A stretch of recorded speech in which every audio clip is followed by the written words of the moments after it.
pour la présentation officielle, il y a commission préparatoire, commission technique préparatoire, il y a congrès. Les aboyés? Les aboyés? Bon. Zambépé Azana programme Oyaye.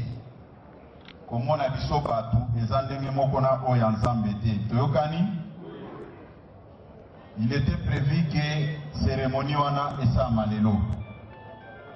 Mais Nandenge Tozo Solo Laboye, Mokonzi Oyalingaki a présenté officiellement commission wana les Andé secrétaire général Nabiso Jean-Marc. Les aboyés? Na minute Oyo. Eza na masolo moko ya mutuya o eza pona intérêt na biso nyonso. Esengeli a représenté parti na niveau ya Europe, lobby na Tongo. IDPS viva! Malgré bakendeki kosala ba campagne ya koloba ke balongoli, mais confiance eza kaka na mutu na ye. Eze sengote? Eze sengote? Bamindele Bangomoko Batindeli invitation que le secrétaire général il faut ya pour représenter IDPS Ozako Kamba Masolo ya Minene Ezali Awa. Ezali Sengo? Bobeta lisusu maboko. Nalingi na yebisa bino boye lokola mbule beti na boy ko retenir bino tamulai awa. IDPS viva! Viva! IDPS viva! Viva! Nakanisi campagne moko esambaki na kati ya mboka mobimba.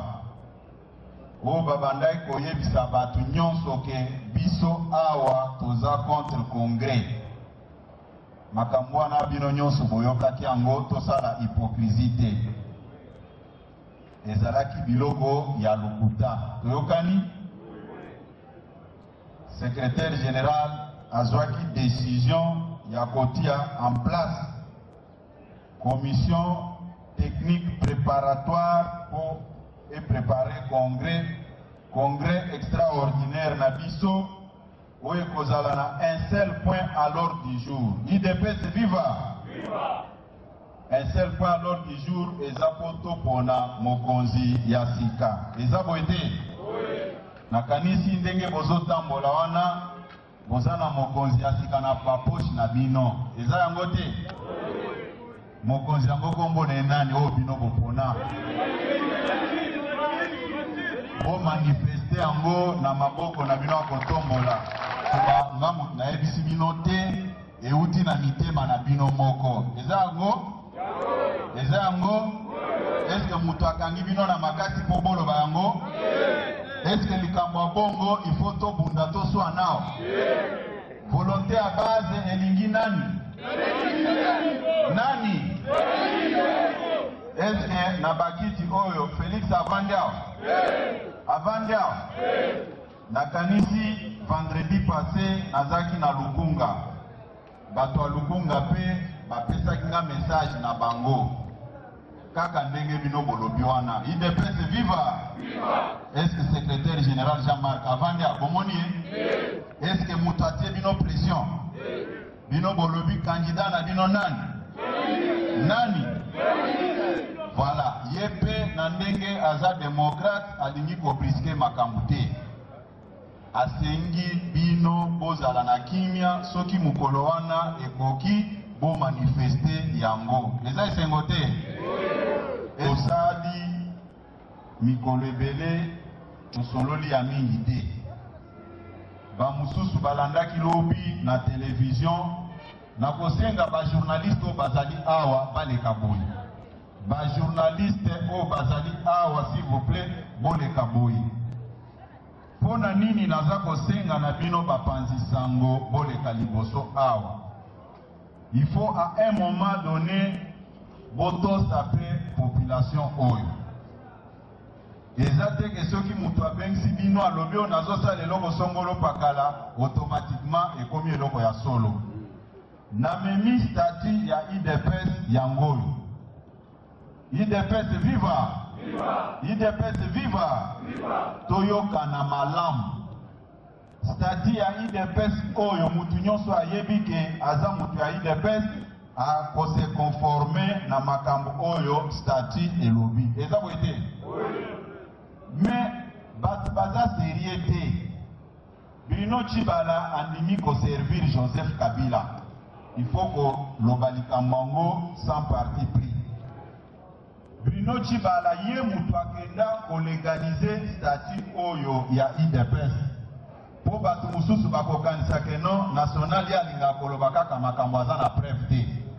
Soki oke kolégaliser mukanda epa notaire oko signé na mukanda wana. IDPS viva!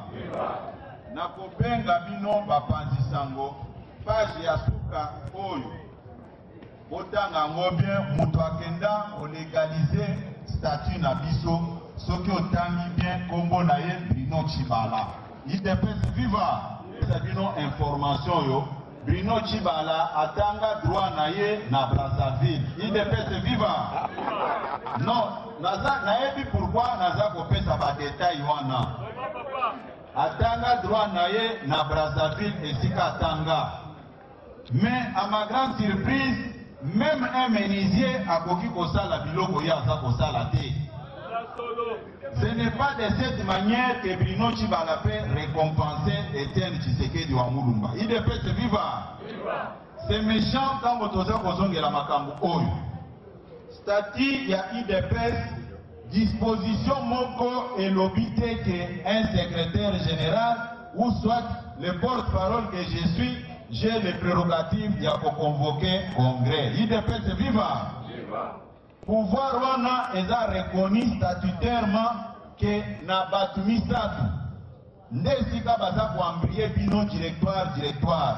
Effectivement, il y a un directoire statutaire. IDPS viva! Eza directoire okendoluka na balabala te.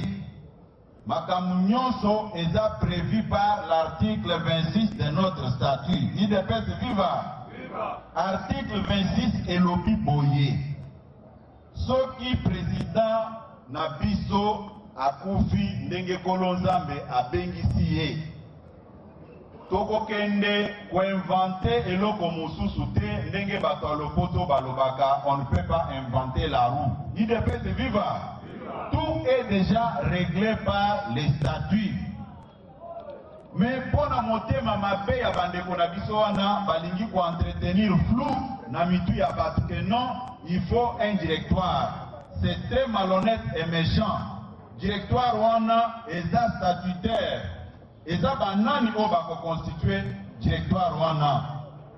Toza na président ya convention démocratique. IDPS viva! Lelo naza surpris puisque bato ebele baza contre matinée politique au toza kosala. Bato ebele baza contre matinée politique. Mais je me rappelle en 2009, du temps, il y a secrétaire général honoraire Alexis Moutanda. Asengaka ba combattant bazonga na ba base na bango ba banda kosala ba matinée politique. IDPS viva! Likambwana elukele ba problème ebele balobaki boye. Moutanda aye koboma initiative ya Etienne Tshisekedi.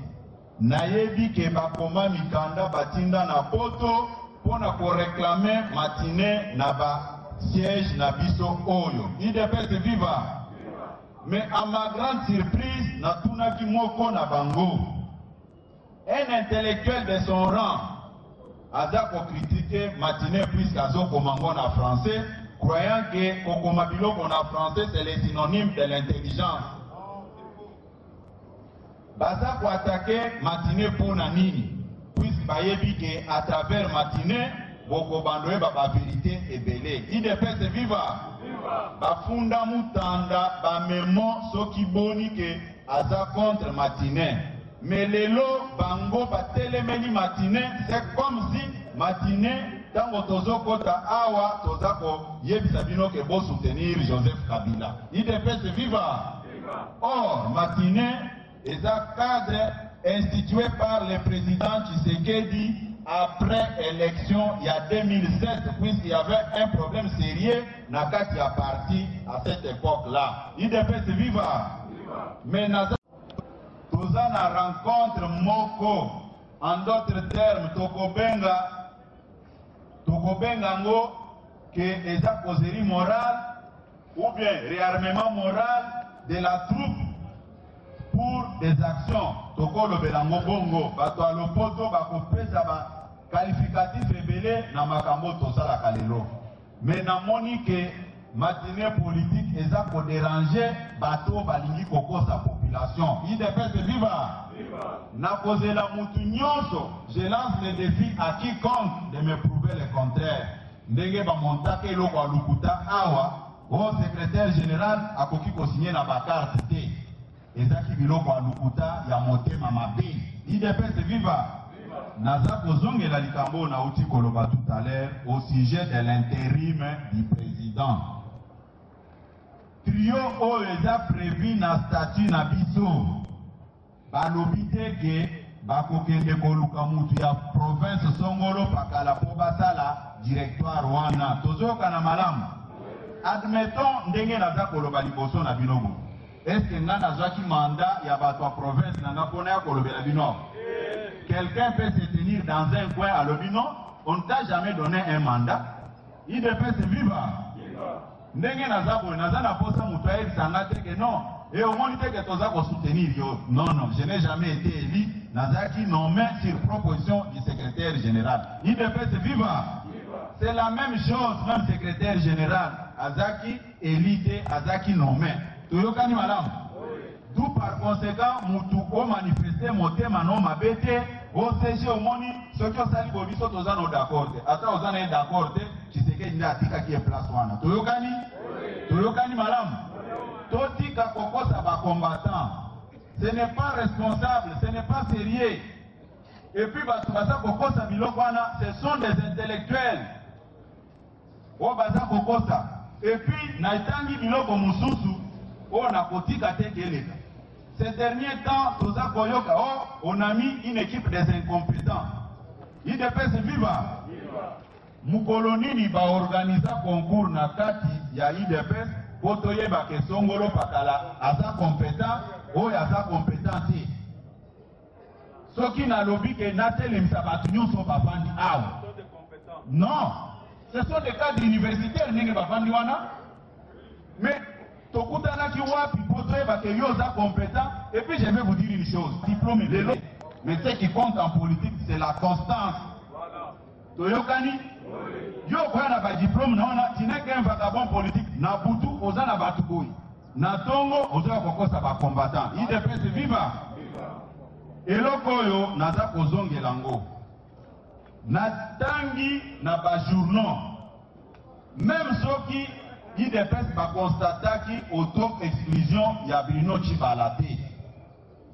Il n'y a aucune disposition statutaire où ils ont autorisé Chibala pour Alobakazo convoquer congrès. Article 26 est clair. Article 26 est Zolobela, Makambouya, président de la Convention démocratique, président de la CEP, na secrétaire général. Bango 3. Mais le secrétaire général de la Pékisa qui était que Bami Balewa n'a pas existé. Ceux qui ont député au boy kokota na hémicycle wana pona ko siéger. C'est-à-dire parlement et qu'on fonctionnait parce que ils ont été. Il peut se vivre. Naza ko pesa bino exemple mususu. Vice-président ya parlement Papa Timothée Kombo perd son âme. Tango akufaki. Bami sale bando continuer de. Hein? Mais en vertu de quoi Bino mokoloba que non, na moment oyo ndenge mibalo baza ko exister te, secrétaire général aza na droit te. Mais bino moko boloba kilobi ke Kabound bloque le congrès. IDPS viva. Lelo batie commission ya ko convoquer congrès, bobandi koloba au directoire. Na koyebisa bino makambo mususu oyo boyebaki te. Na mois d'octobre, boyokaki mupepe tambola kiawa. On va suspendre le secrétaire général. IDPS viva. Ezaki eloko ezaki boutique na ngambo wana. Démarche na bango ezaki pona kwa aboutir na eloko nini. Ezaki pona kwa aboutir na directoire na bango imaginaire baza ko rêver wana. Balinga ba déstabiliser parti Ceux qui déjà secrétaire général azwaka kanda loba bon ngape na kei balinga ba loba siko ke non bino ba secrétaire général adjoint au botikali boza na qualité te parce que boza na statut comme ça to vanda to ça la directoire to kende congrès et lié que zala illégalité na illégalité IDPS viva namoni batu o baza komi benga batu ya mayele baza koloba ke non secrétaire général a fait ça l'intérim à présidente. Mais article 26 c'est encore ça koloba. Il est viva. Tant va rédiger statut il est encore président fédéral. Ayeba quitté qu'un jour il est à Kozala comme secrétaire général. Ça dérange pourquoi si nous sommes sérieux. Nasa Koeb Sabino Boy. Congrès extraordinaire au Bisso Toza Kokeni. Tokozalana un seul point à l'ordre du jour. Toyokani Malam. Élection, il y a nouveau président. Nouveau président, on a Yende à Koluka. Par quel mécanisme a convoqué congrès ordinaire? C'est à partir du congrès ordinaire où il y a Kokiko revisiter le texte Nabiso, Kozala Bamakambu Ebele, Wane Kozala ba point Ebele. Toyokani Malam. Puisque dans le moment où biso toza na droit ya konome batu mususu te ko toucher na texte na biso te. Il faut président o biso to ko voter yende akotala makambo wana. IDPS viva. Yango dernièrement to lancaki circulaire o to sengaki ba président fédéraux. Yo ko ebisa batu te ke naza président fédéral. Mais tu n'as aucun document qui justifie que Yosa, président fédéral, nommé par le fait Dr. Etienne Tshisekedi. Yango, Banda Tongo, Tobandi pour recevoir un document. Pour être président fédéral, cadre de l'IDPS, à n'importe quel niveau, il faut au préalable, aux la décision, au président Tshisekedi Yemoko, en nommant Yo. Puisque Bisson n'est pas dans la période Oyo, toza na droite ya konome ba fédéraux mususu toyo canadien na place wana IDPS viva yango toza ko interpeller bino ba panzisango soki oza devant mutu ayebisi oke ngana za président fédéral mais la moindre des choses qu'est-ce que vous allez demander à cette personne est-ce que quoi ibsanga numéro ya décision et normal pour na ko intérêt pe na article na ko publier c'est plus facile. C'est plus facile. Au nom de quel principe, tu as un collègue qui est accordé une parole. Ils ont dit que pour parce que ce qu'il est en train de faire relève de ses prérogatives. IDPS viva. IDPS viva. Et puis, Nasa Koeb Sabine Loko Moussou, ce qui nous a Koeb Sayo le Loke, non. Tout ce qui est des congrès pour la réconciliation. Mais c'est méchant, c'est craché même si la mémoire de Etienne Tshisekedi. Président Tshisekedi avant sa mort, Atika qui va structure nyonso ya IDPS en place, va décision en Goy. Il n'y a que bateau bazaki na ba ambition de mesurer. O babando ça l'assemblée que balingi président Tshisekedi, mais basa autorité musala na ye ya salaki. IDPS viva. Président Tshisekedi avant Koufa, Atika qui exécutif ya IDPS en place. Et ça quoi été? Est-ce que le président Tshisekedi a dit secrétaire général? Hein? A dit qu'il va secrétaire général adjoint? A dit qu'il va secrétaire national?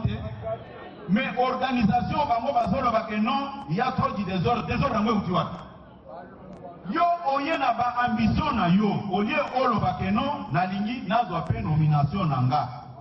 D'abord, bato babane koloba lobby. Kabund n'a pas qualité. Admisika commission yo.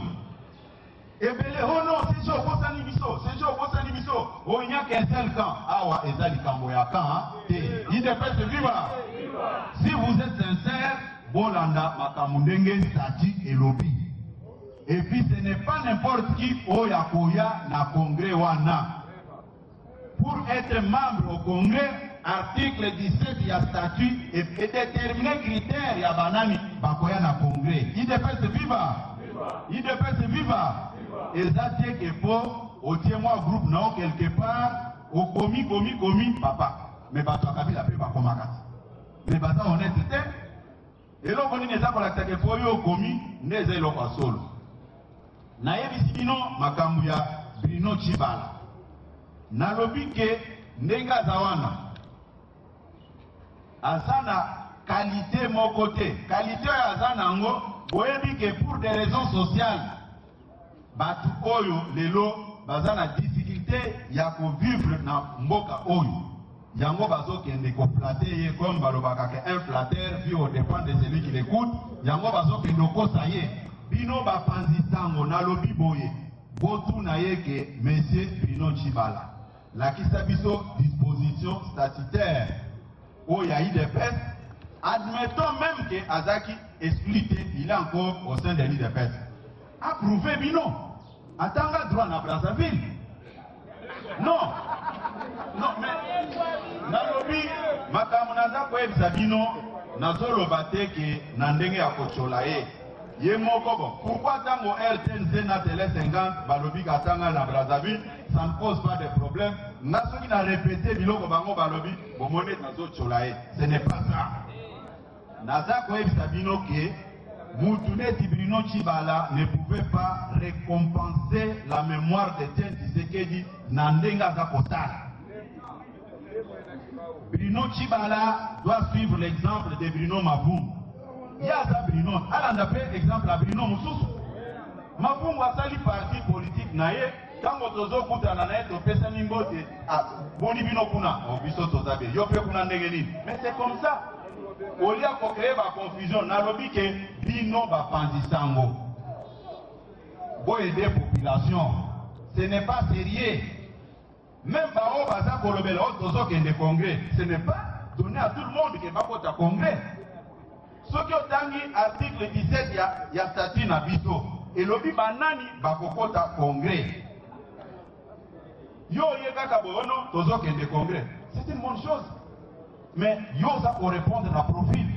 Même tant que biso tozolo bakeno, tozo kende na congrès extraordinaire pour élire président na biso. IDPS viva. Est-ce que débat est à place où il y a candidat président na biso? Nani bino boponi?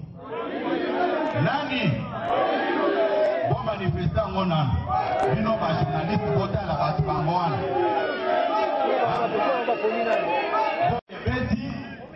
Nalingaki na yebisa bakombata awa keno ndenge mbula ebeti to reporter matinée bango nyonso bareagir balobi national osala eloko wana te yaka osolola na biso ata petit groupe otoye awa IDPS viva IDPS viva babiloko nyonso oyo baza kosala se moyena mbongo oyo bazwi toyokani malamu nazokota na étape mosusu kotala koma teke bato baza seriete na biloko baza kosala eske yo lelo okoya na parti politique munene neti IDPS boye olobake okomi koconvoke congrès oza coordonnateur il faut diriger batravaux mais osali mbula boni na kati ya parti wana respect na bacombattante na bacombattant ndenge bozabo.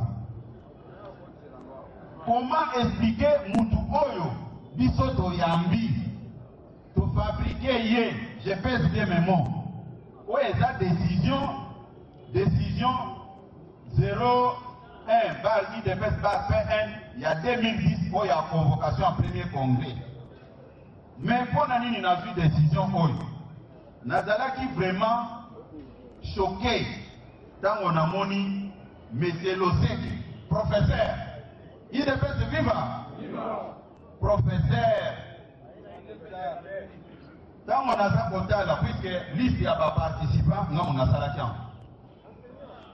nasalaki liste wana awa na liste ya baparticipant na 2010 Loseke a participé na congrès à IDPS comme invité IDPS viva azaki invité na compte ya parti politique SID ya honorable Martin Fayoulou na 2010 non na lobby naza ko inventer makambo te liste ya ba invité yango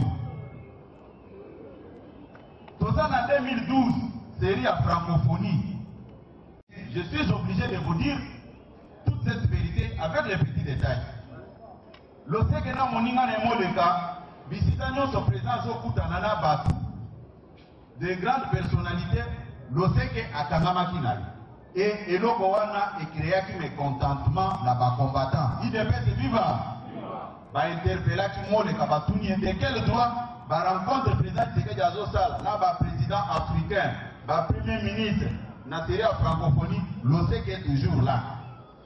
C'est comme ça que loseke ndenge azaki na makanisi ya mabe aza kosala mabwi na alobi ke a démissionné na SID ya président Faye ayembangu malheureusement président Kabala Lukunga azate alobi naza ko adhéré na IDPS na 2013 IDPS viva adhéré na 2013 eza na makambo ebele oyo nakoki koloba sur le monsieur les vie éducation on nazwa na ba parents nanga nakoki ko étaler yango te eloko nini nalingi nayebisa bino place oyo loseke asali badémarche na ye na cadre ya équilibre géopolitique baye kopropose kombo na ye po akota na exécutif ya IDPS sans l'esprit de l'IDPS. IDPS viva lelo bato wana nde balobi babotola biso IDPS oyo batikeli biso epa président Tshisekedi bino bokondima yango bokondima yango bokondima yango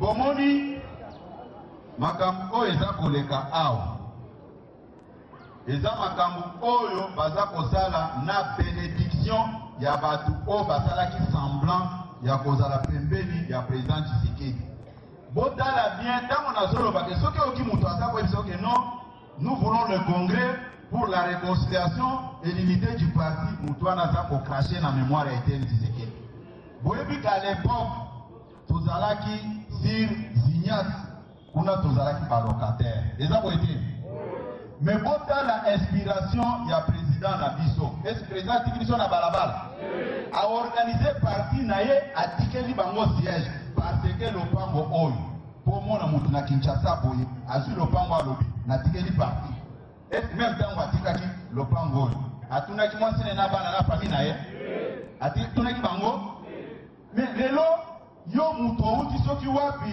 olobake non olingi obotola IDPS mpona koplaindre Joseph Kabila est-ce que likambo wana ekosalema bolobi nini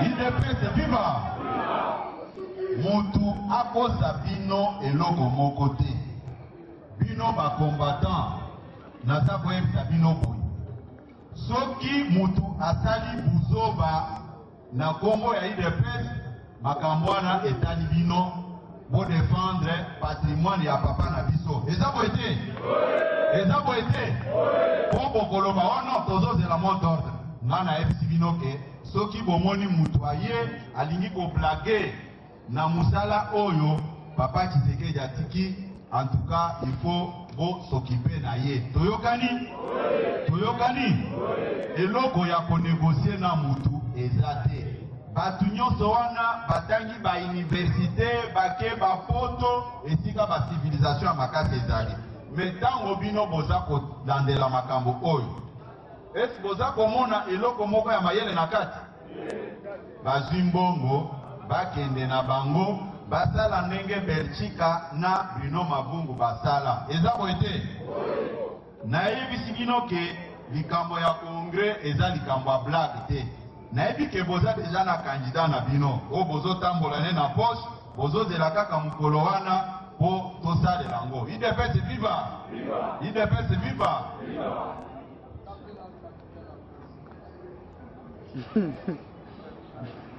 soki yo olobi ke oza cadre na IDPS mais badécision oyo président Tshisekedi atikeli biso ezali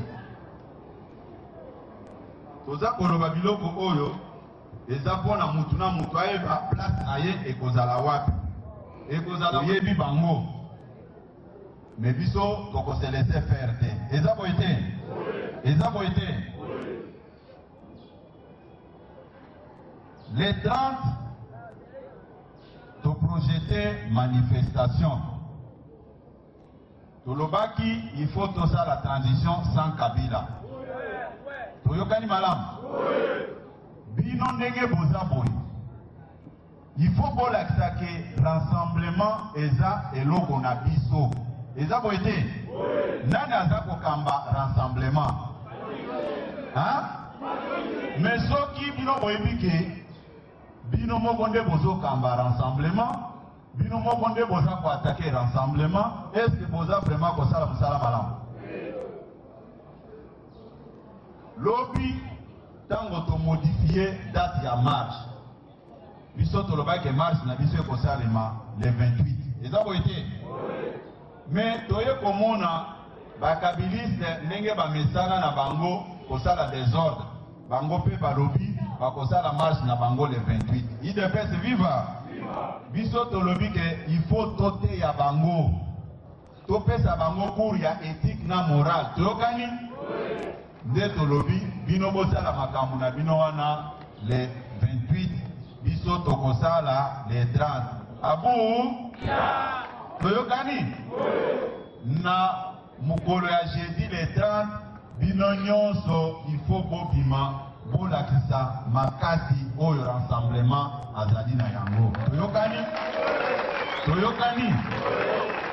Avant les 30, tokoya kopesa bino ba marchandise po distribuer yango batu nyonso bayeba ke jeudi manifestation ya kafu ezali. Toyokani?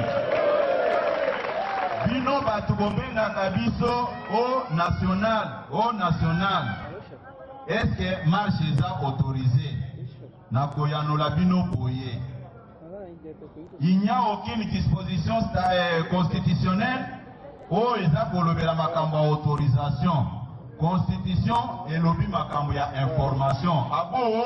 Yeah. Mais yo kotuna nga ke ba autorisé wana eza mutuna ya bobangi yo za kolinga koya na marche te ozotuna oh est-ce que c'est autorisé? Qui va autoriser? IDPS viva. Bon pesa batu pouvoir oyo bazana yango te. Kimbuta akoki jamais kozwa décision na ye ya ko interdire makambo oyo ezali autorisé par la constitution. IDPS viva.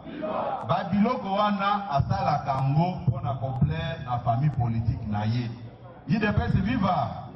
Na ye bani na batu moko oyo bakende kosala bamisala meme pa na ye. Alobaka me bande kwa na balingi na sala ni. Nazo salo bazo salinga na sala. IDPS viva.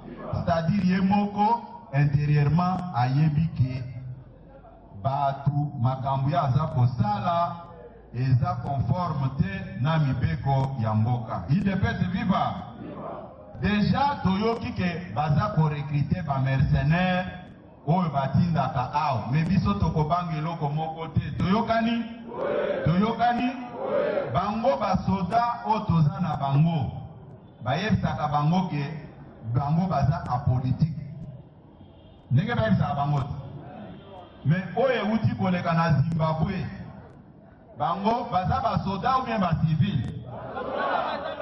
Eza biloko ya lukuta o bakosaka nango batu ke ono biso toza politique eza lukuta. Tango babengaka bango baya ko réprimer biso na nzela. Bayaka ko réprimer ba chasseur ou bien ba politicien. Mais eza argument moko ya lukuta eza ko tenir debout te. Na yebisaki bino awa ke régime o bafutaki batu mbongo po basala ba témoignage ya lukuta contre président et rassemblement ndeko Félix Tshisekedi na secrétaire général ndeko Jean-Marc que non bango nde bazalaki derrière ba biloko nyonso ebandoleka na ba prison na ba kasho. Na tunaka bino kaka awa bokotangelanga kombo ya animateur ya institution oyo avandaka na prison. Bon, kuna siko yo ki obuka prison dono pour déstabiliser ba institution, c'est-à-dire obuki yango okoti kuna okomi pe prisonnier. IDPS viva. Ba monter biloko ya lukuta o eza na tina moko te. Toyokani? Lebi ba créer eloko ya kamwena sapu na Kasai occidental ou tozolo balelo so Kasai central. Ba créer loko wana. Na minute oyo ndenge tozolo baboye batindi ba militaire ebele baza wapi na territoire d'origine ya président Tshisekedi. Boboki koina mutu di na niveau wana te. Bobo izoto na ye ezonga bokunda bakunda ye. Sikoyo na minito tozolo batindi ba militaire kuna bayebisi bango ke bilanga na bino eza ba paisible citoyen wana. IDPS viva! IDPS viva! Bakei na minute oyo baza kobotola bantaba soso kokanga kopeta me boyebisa ngana biloko bango baza kosala wana vraiment eza responsable. IDPS viva! IDPS viva! Yango na bengisaki mama na biso Eugénie ako meka kopesa mwa précision na makambo wana oyo ezoleka na territoire ya Kabeya Kamwa. Nakanisi boyebi ye très bien mutu oyo asukisa libota ya epa na bango na famille ya président Tshisekedi oyo babengaka mwana suka na bango oyo aza kosoutenir baaction nyonso eza koleka na kati ya parti awa na elongo na ndeko na biso Félix Tshisekedi oyo aza président ya rassemblement. C'est pour vous dire que babiloko nyonso bozoyoka de gauche à droite wana eza babiloko ya lokuta. IDPS viva! Abandi na monga fula musika tango ayoki ke matine ezali alobinga pe mpona kende koparticipe na matine wana na kosenga bwa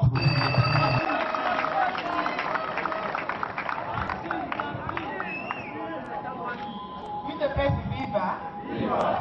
IDPS viva! Viva! Ya lobi presi makambo nyonso na ngai baponaka ngai kuna na 2011 lelo tokomi awa tosali te po président apesaki mot d'ordre te tokende kuna te. Alors mais de toutes les façons nazalaka toujours en contact na base na ngai babengaka ngai bayebisaki mpe ngai balobi landa baloba ya président soki yo boyi baloba na yo okei kosiege bosala biso. Alors ngai mpe nalingi koperdre bango te tozalaka toujours na bango yango wana mosala baponelaki ngai ya kolobela bato nalobelaka bango kaka makambo mosusu eseleka boyebi yango nalobaki mpe kuna bazala kaka soki bavandi bainvente likambo babwaki kuna kaka mpo bazwa occasion ya kobeta bango konyokola bango. Bachef coutumier ya kuna bazalaka suki na yoloba te bakabola bango badivise bango bamosusu basi bazwa mbongo bakoma kofunda baninga. Donc moyen chef coutumier a intervenir eza te babengaka ngai mpe nalobelaka bango nasi nalobela bato ya gouverneur nalobela bato nyonso bakonzi nyonso wana nabengaka bango mpe nayebisaka bango soki baza na matanga na intervenaka mpe na ndenge na ngai.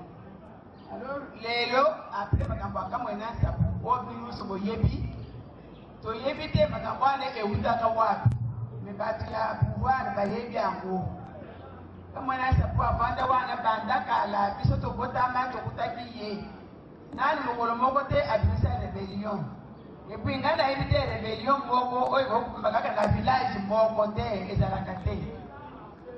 Alors après makambo wana banyokola mingi bato ya Kabeya Kamwanga banyokola bango mingi koboma kotumbela bango ndako kobotola bango biloko etc. Na baintervention na ngai kaka MONUSCO atindaka batroupe kuna bavanda na bango pendant 2 mois kitoko bato basepeli bamilioki ya sécurité.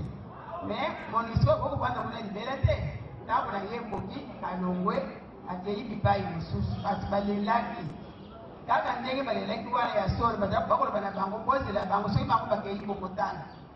Ngai natuni bakonzi na bango nalobi me bino bozali bino bokei kuna mpona kobatela bato na biloko na bango ubie mpona konyokola bato na biloko na bango. bawanga na kakaka soki na tuni bango ngai moko mwana kaka bawanga ni tout ça awo tokoloba ya une semaine basoda bakei kuna ebele place ya kolala eza te bakoki kosenga bato balala na bandako ya bato bino moko boyebi na village ndako yango eza monene ndenge nini balala na bandako ya bato surtout mikolo oyo mbula ezobeta mikolo nyonso basoda wana bakei baza na eloko ya kolia te bakei mpe na basi na bana balobi mingi na bango mpe baza bakongole te bamoni kaka bilongi na bango balobi baza bato ya kuna donc sio ya koloba ke le 31 décembre soki bato oyo babouge boboma kaka boboma bango nyonso boboma bango bakei kuna kaka na bitumba wana deja sikoyo bakotela bavillage koluka biloko ya kolia na village nani akolesa basoda na basi na bango na bana na bango bandeko pasi mingi na bavillageois basoda bazali impayé baza na biloko ya kolia te esika ya kolala te me batita yango kaka kuna boye bakei kopose baproblème na bavillageois nde kuna mpenza kaka kolela na kolela yango wana nakodenonse yango na profite mpo na denonse biloko wana mpe na kondane yango bato ya kuna bakopema mokolo nini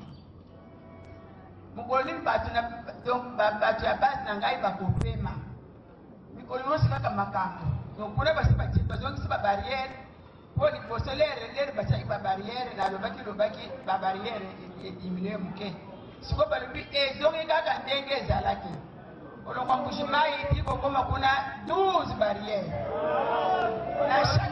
na chaque barrière bato mutu nyonso akoleka te il faut apesa mbongo 2000 3000 bino mokomona kaka bato ya mboka kuna deja pasi bato ya mboka bazalaka na pasi ata awa bato baza na pasi yosenga mutu abimisa mokolo moko na nzela 2000 fois 10 fois 12 ye mutu wana akozwa yango wana yango na denonse makambo oyo nayebisi bakonzi oyo baza kuna soki bakozwa okazo ya koyoka ngai batika biloko wana ya konyokola population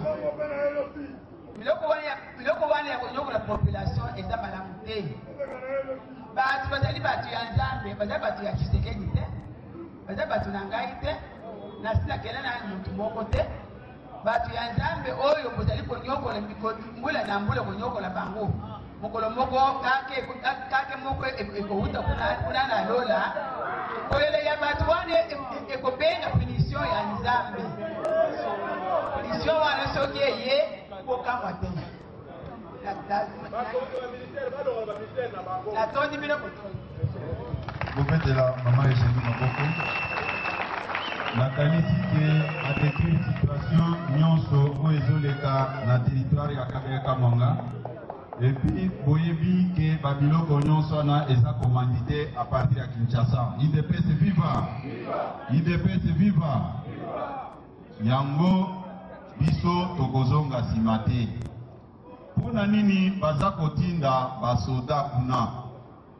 Selon bainformation biso tozwi balingi exercer des pressions sur ba ressortissants ya territoire ya Kabeka Mwanga pour décourager président na biso ya rassemblement na combat oyo aza komene ces derniers temps pour alembisa. UDPS viva!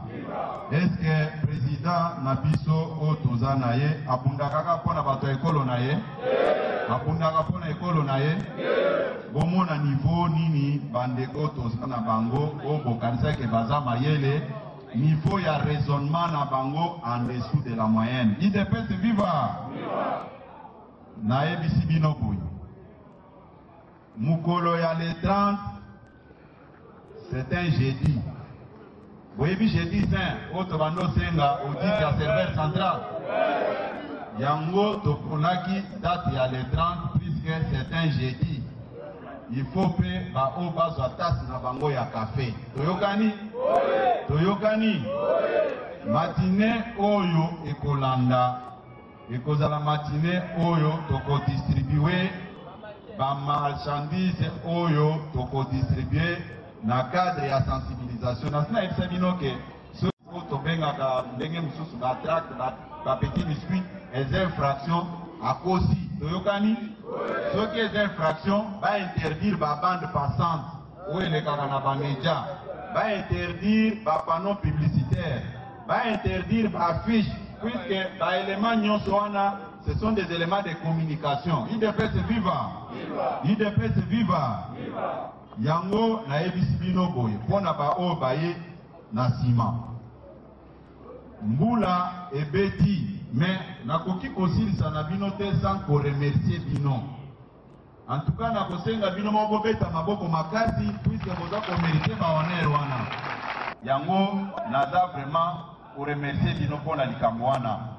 Et puis na ebisi bino ke lelo secrétaire général Nabiso Aliaki a présenté officiellement commission technique préparatoire. Est-ce que bino bosepeli na commission wana? Bon manifestant na maboko na bino nyonso. Bon, bino awa bosepeli na yango. Mutu mususu abimi na kwe alobi ono tosepeli te. Est-ce que lo bwana ko freiner musala? Bayebisinga peke bino bolingi matinée politique te. Est-ce que ça solo? Hein? Bolingi matinée te. Bon manifester nango na kotombola maboko likolo. Voilà. Yango tolobi boye.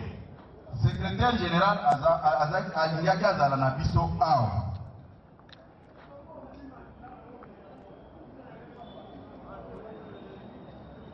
Merci président. Bobet est la présidente Nabiso et la Ligue des jeunes Mabok. Naebi pourquoi na lobby bon. A lobby a pesi conseil à Malam. Potokutana avant mercredi awa. Na kanisi ba évangéliste bazawat. Ba évangéliste ba bimanano boy. Ba évangéliste ba bimanano boy. Bobi manano boy. Bobi manano ba évangéliste nyonso ba bimawa.